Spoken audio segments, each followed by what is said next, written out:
Hello everyone, welcome to today's video. In today's video we'll look at how do we actually create random sample data from distributions using Excel. So I've set up an Excel solution, as you'll see on the screen. So in this particular case what we're doing is we want to generate 1000 random samples of size 10 from a normal probability distribution. You can see the results are there. Okay, so we've got 10 samples, but each of those samples have 1000 data points. Now to do this, what we do is we can use data analysis,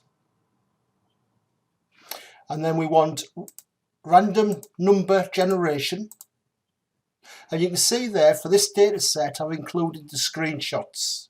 So we want 10 variables and we want 1000 random numbers per variable, x1, sample 1, sample 2, sample 3 to sample 10. We want to generate from a normal distribution, and we're going to take the population mean as 45,000 and we're going to take the population standard deviation to be 1,000. Okay, then we tell it where we want the output to be. So we're going to start at that cell there, B5. And then when we click OK, it will generate all these numbers here.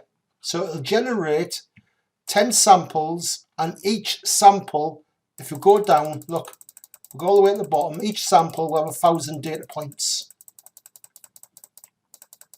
Near the end, 1 second, there we are. So each sample has 1000 data points. Let's go back to the top. Now once we've done that, we can calculate for each sample, we can calculate the sample mean. So we can calculate the sample mean. So we assume that this is our first sample there. We can calculate the sample mean. This is the second sample, so we can calculate the sample mean. So we can do that for all 1000 rows, which gives us 1000 sample means. And we can calculate the sample mean because we can use the Excel function average from B5 to K5 to give us that. So for the first row, the sample mean is 45,669. Now please note, every time you use this method, the numbers will be slightly different. Okay, so we got 1000, so we can copy this formula down for all 1000, and that gives us 1000 sample means. And then once we've done that, we can calculate the minimum, smallest value, the maximum value, the average for the sample means, and the standard deviation as well, okay, for the sample means, that is. Okay, so this here, the sample average is 44,994. Well, it's 44,995 if you round it up, and that came from a population mean of 45,000, so you can see how close it actually is.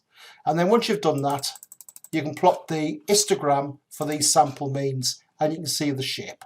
So we've created a random sample from a normal distribution where the population mean was 45,000 and the population standard deviation was 1,000. And when we plotted the sample mean histogram, this is the shape. Now we're randomly sampling from a normal distribution, so we would expect the sampling distribution for the sample means to follow a normal distribution.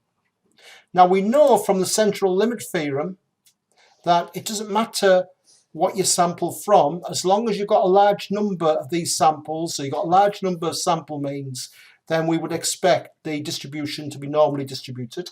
So on the second tab, you'll see that I've repeated the exercise, but this time I'm randomly sampling from a uniform distribution, U, where the minimum value is 43,000 and the maximum value is 47,000. So again, we use data analysis, random number generation, but this time we have 10 variables, so 1, 2, 3 to 10. We have 1000 numbers per variable, and this time we want a uniform distribution, and we're going to go from 43,000 to 47,000, and we put the output range in cell B5. Click OK, and it generates all these numbers from there to there, all the way down to row 1000. Then we can calculate sample means.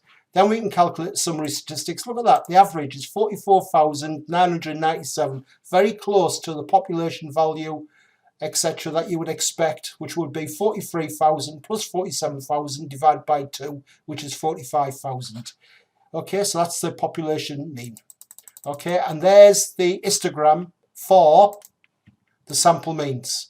And you can see, even though we're sampling from a uniform distribution, the distribution of the sample means is normally distributed. Okay, now we've mentioned the central limit theorem.